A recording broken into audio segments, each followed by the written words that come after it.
ही वडी तुम्ही बघू शकता अतिशय पौष्टिक आणि अजिबात साखरेचा वापर न करता नाचणीच्या वड्या कशा बनवायच्या ते मी तुम्हाला दाखवणार आहे. नेहमीचीच नाचणीची भाकरी किंवा लाडू खाऊन तुम्हाला कंटाळा आला असेल आणि काहीतरी गोड आणि तितकंच पौष्टिक खावंसं वाटत असेल तर अजिबात साखरेचा वापर न करता ही अशी वडी तुम्ही बनवू शकता.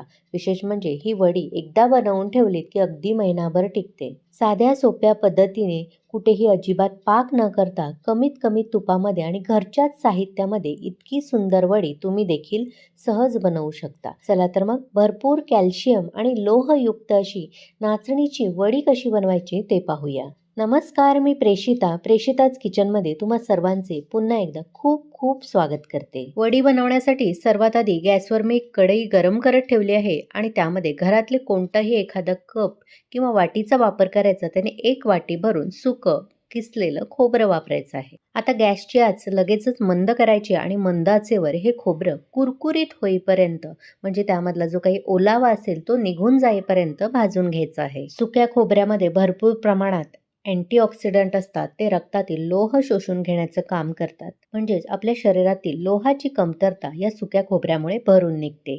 त्याचप्रमाणे सुकं खोबरं थोडं थोडं दररोज खाल्ल्यामुळे मेंदू देखील तीक्ष्ण होण्यास मदत होते, स्मरणशक्ती वाढते. केस गळतीसारखी समस्या असेल तर ती सुद्धा दूर होण्यास मदत होते. त्याचप्रमाणे रोगप्रतिकारक शक्ती देखील वाढली जाते. असं हे सुकं खोबरं मी 2-3 मिनिटं छान असं खमंग खरपूस होईपर्यंत भाजून घेतलं आहे. तुम्ही बघू शकता रंग सुद्धा बदलला आहे आणि ह्याला एक कुरकुरीतपणा आला आहे. आता हे सुकं खोबरं आपल्याला लगेचच एका ताटामध्ये काढून घ्यायचं आहे आणि पूर्णपणे थंड करून घ्यायचं आहे. आता त्याच कढईमध्ये त्याच कपाने मी 2 कप एवढे मखाणे घालणार आहे. मखाणे म्हणजे कमळाच्या बियांवर प्रक्रिया करून ते फुलवले जातात. कोणत्याही किराणा मालाच्या दुकानामध्ये ऑनलाईन सहज उपलब्ध मिळतात. हा मखाणा मी तुम्हाला असं जवळून दाखवते. बघू शकता कसा फुलवलेला असतो. जरी तो फुलवलेला असला तरी फार चिवट असतो. त्यामुळे आपल्याला त्याची पावडर करता येणार नाही आणि त्यामध्ये जो ओलसरपणा असतो तो आपल्याला कमी करायचा आहे. म्हणून हे मखाणे सुद्धा मंद आचेवर कुरकुरीत होईपर्यंत आपल्याला भाजून घ्यायचे आहेत. मखाण्यांमध्ये भरपूर फायबर असतं आणि प्रथिनं, त्यामुळे वजन कमी करण्यास मदत होते.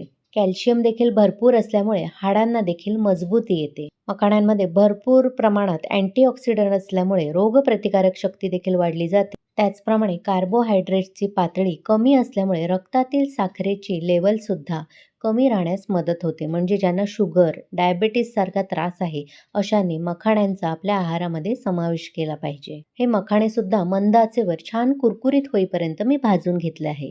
भाजले गेले आहेत हे कसं ओळखायचं, तर एखादा मखाणा घ्यायचा, हलकासा तो थंड करून घ्यायचा आणि असा बोटाने फोडून बघायचा. असा चुरा होत असेल तर मखाणे भाजले गेले आहेत असं समजायचं. आता लगेचच गॅस बंद करायचा आणि हे मखाणे सुद्धा एका प्लेटमध्ये काढून पूर्णपणे आपल्याला थंड करून घ्यायचे आहेत. तर त्याच कढईमध्ये त्याच कपाने आपल्याला अर्धा कप भरून डाळवं घालायचं आहे. डाळवं किंवा भाजकी चणा डाळ किंवा हे तुमच्याकडे नसेल तर भाजलेले चणे घरात उपलब्ध असतील तर ते घातले तरी देखील चालेल. हे आपल्याला फार भाजायचं नाहीत, हे आधीच भाजलेले असतात. त्यामुळे हलकेसे फक्त त्यामधला ओलसरपणा जो मॉइश्चर असेल ते कमी करून घ्यायचं आहे. भाजलेल्या चण्यांमध्ये सुद्धा भरपूर फायबर आणि प्रथिनं असतात, त्यामुळे वजन कमी करण्यास मदत होते. त्याचप्रमाणे ज्यांना मधुमेह आहे अशांनी देखील हे भाजलेले चणे खायला हवेत. त्यामुळे शुगर लेवल कंट्रोलमध्ये राहते. त्याचप्रमाणे ऋतू बदलामुळे जो सर्दी खोकला आपल्याला होतो तो कमी होण्यास सुद्धा भाजलेले चणे खाल्ले की मदत होते. फक्त काही सेकंद मी ही डाळ परतून घेतली आहे. बघू शकता हलके हलके याला भाजण्याचे डाग आले आहेत. असे आले की लगेचच आपल्याला ही सुद्धा काढून गार करून घ्यायची आहे. आता यामध्ये मी 7-8 बदाम आणि काजू घालणार आहे. हे सुद्धा हलकेसे त्यामधला ओलावा निघून जाईपर्यंत परतून घेणार आहे. ड्रायफ्रुट्स घालणं न घालणं तुमच्यावर आहे. नाही घातले तरी देखील चालेल. आता हे सुद्धा असे भाजून झाले की लगेचच काढून गार करून घ्यायचे. आता त्याच कढईमध्ये सुरुवातीला 2 मोठे चमचे भरून मी साजूक तूप घालणार आहे. तूप विरघळलं की लगेचच ह्यामध्ये त्याच कपाचा वापर करून 1 कप भरून आपल्याला नाचणीचं पीठ घालायचं आहे. हे जे आपण नेहमी भाकरीसाठी पीठ वापरतो त्याचाच वापर केला आहे. गिरणीमधून मी दळून आणलेलं पण त्यामधला कोंडा काढला नाही, म्हणजे ते चाळून घेतलेलं नाहीये. त्यामधलं फायबर मी काढून टाकलेलं नाहीये. आता हे साजूक तुपाबरोबर मंद आचेवरच परतून घ्यायचं आहे. 1-2 मिनिटं परतून घ्यायचं. सर्व तूप यामध्ये व्यवस्थित असं शोषलं गेलं की आणखीन 1 चमचा भरून तूप घालायचं आहे. थोडं थोडं तूप घालायचं आणि आपल्याला हे पीठ चांगलं असं खमंग सुवास येईपर्यंत परतून घ्यायचं आहे. नाचणीचं पीठ रंगामध्ये थोडंसं लालसर आणि काळसर असल्यामुळे ते भाजलं गेलं की नाही हे आपल्याला चटकन कळत नाही. पण ह्याची एक खूण लक्षात घ्यायची. नाचणीचं पीठ भाजलं गेलं की खमंग असा सुवास दरवळतो. इथे मी थोडं थोडं करून 4 चमचे तूप घातलं आहे आणि आता तुम्ही बघू शकता याचा हळूहळू रंग बदलायला सुरुवात झाली आहे आणि ह्यामधून हळूहळू सुगंधसुद्धा बाहेर पडायला सुरुवात झाली आहे. मोठ्या गॅसवर अजिबात आपल्याला हे पीठ भाजायचं नाही. मंद गॅसवरच आपल्याला हे पीठ भाजून घ्यायचं आहे. नाचणीचं पीठ भाजण्यासाठी सुद्धा फार वेळ लागत नाही. आधीच कढई गरम आहे आणि त्यामध्ये आपण फक्त 1 कप भरून नाचणीचं पीठ घेतलेलं त्यामुळे फार वेळ लागत नाही. इथे बघू शकता रंग बदलला गेला आहे आणि छान खमंग यातून सुवाससुद्धा बाहेर पडायला लागला आहे. असं झालं. आता ह्यामध्ये 2 कप एवढं आपल्याला खजूर घालायचं आहे. खजूर मी इथे काळे घेतले आहेत. ते फार अगदी गोड नसतात. त्यामधले बिया काढून घेतल्या आहेत आणि अख्खेच खजूर यामध्ये मी घालणार आहे. नुसते खजूर तुम्ही भाजायला गेलात स्टीलच्या कढईमध्ये तर ते कढईला चिकटू शकतात आणि करपू शकतात. त्यामुळे या गरम झालेल्या पिठामध्येच आपल्याला हे खजूर घालायचे आहेत. म्हणजे वेगळं तूप घालण्याची सुद्धा गरज भासत नाही. आता मंद आचेवर फक्त 1 ते 2 मिनिटं आपल्याला यामध्ये मिक्स करून घ्यायचे आहेत आणि व्यवस्थित ते नरम व्हायला सुरुवात होते. खजुरामध्ये फायबरचं प्रमाण जास्त असल्यामुळे पचनास मदत होते. त्याचप्रमाणे लोहाचं प्रमाण जास्त असल्यामुळे हिमोग्लोबिन वाढण्यास मदत होते. कॅल्शियम देखील भरपूर असल्यामुळे हाडांचं आरोग्य देखील सुधारण्यास मदत होते. शरीरातील रक्तदाब देखील नियंत्रित ठेवण्याचं काम खजूर करतं. त्याचप्रमाणे खजुरामध्ये नैसर्गिक साखर असल्यामुळे त्वरित ऊर्जा देखील प्रदान करतं. बोलता बोलता बघू शकता पुढच्या 2 मिनिटातच खजूर कसा यामध्ये व्यवस्थित एकजीव झाला आहे. मऊसूत झाल्यामुळे या पिठामध्ये तो एकजीव झाला आहे. असं झालं की लगेचच गॅस बंद करायचा आणि हे मिश्रण आपल्याला पूर्णपणे गार करून घ्यायचं आहे. आता आपण एक पूर्वतयारी करू. इथे मी एक प्लेट घेतली आहे आणि त्याला ब्रशच्या मदतीने थोडंसं साजूक तूप लावून घेणार आहे. म्हणजे आपण ज्या वड्या थापणार आहोत ते सहज सुटल्या जातील. त्यानंतर एक मिक्सरचं भांडं घ्यायचं. इथे बघू शकता मगाशी जे आपण भाजून घेतलेले सगळे पदार्थ आहेत ते पूर्णपणे गार झाले आहेत. आता हे सर्व पदार्थ आपल्याला या मिक्सरमध्ये घालायचे आहे. तुम्हाला जर सुकं खोबरं एकदम बारीक मिक्सरला करून घ्यायचं नसेल तर हाताने चुरून घेतलं तरी देखील चालेल. आणि मिक्सर चालू बंद करून आपल्याला ह्याची बारीक अशी पूड करायची आहे. सलग मिक्सर फिरवायचा नाही, नाहीतर त्यातून तेल सुटू शकतं. इथे बघू शकता मी सर्व पदार्थाची अशी बारीक पूड करून घेतली आहे आणि एका मोठ्या मिक्सरच्या भांड्यामध्ये ती घातली आहे. आता ह्यामध्ये आपण जे गार करून घेतलेलं नाचणीचं पीठ आणि खजुराचं मिश्रण आहे ते घालायचं आहे आणि हे सुद्धा मिक्सर चालू बंद करून आपल्याला एकजीव करून घ्यायचा आहे. म्हणजे यामधला जो खजूर आहे तो व्यवस्थित या पिठाबरोबर आणि बाकीच्या जिन्नसांसोबत एकत्रित होईल. आता पुन्हा एकदा गॅसवर मी कढई ठेवली आहे. त्यामध्ये पाऊण कप एवढा किसलेला गूळ घालणार आहे. त्यामध्ये चमचाभर पाणी घालायचं आणि गॅसची आच मंद ठेवून फक्त ह्यामधला गूळ काही सेकंद विरघळवून घ्यायचं आहे.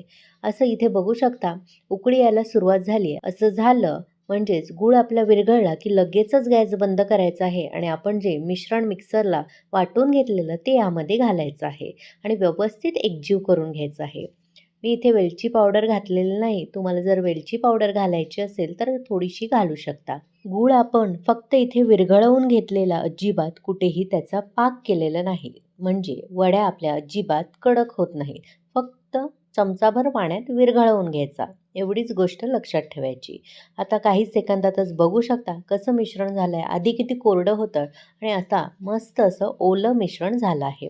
अशा पद्धतीने विरघळलेल्या गुळामध्ये हे मिश्रण संपूर्ण एकजीव करून झालं की लगेचच आपण जे मगाशी तूप लावून ठेवलेली प्लेट होती त्यावर हे मिश्रण घालायचं आहे आणि मिश्रण गरम गरम असतानाच एखाद्या स्पॅच्युलाच्या मदतीने उलटण्याने किंवा वाटीला खालच्या बाजूने थोडंसं तूप लावून घ्यायचं आणि त्याने हे मिश्रण आपल्याला थापून घ्यायचं आहे. आता या थापून घेतलेल्या मिश्रणावर भाजलेली थोडीशी खसखस मी घालणार आहे.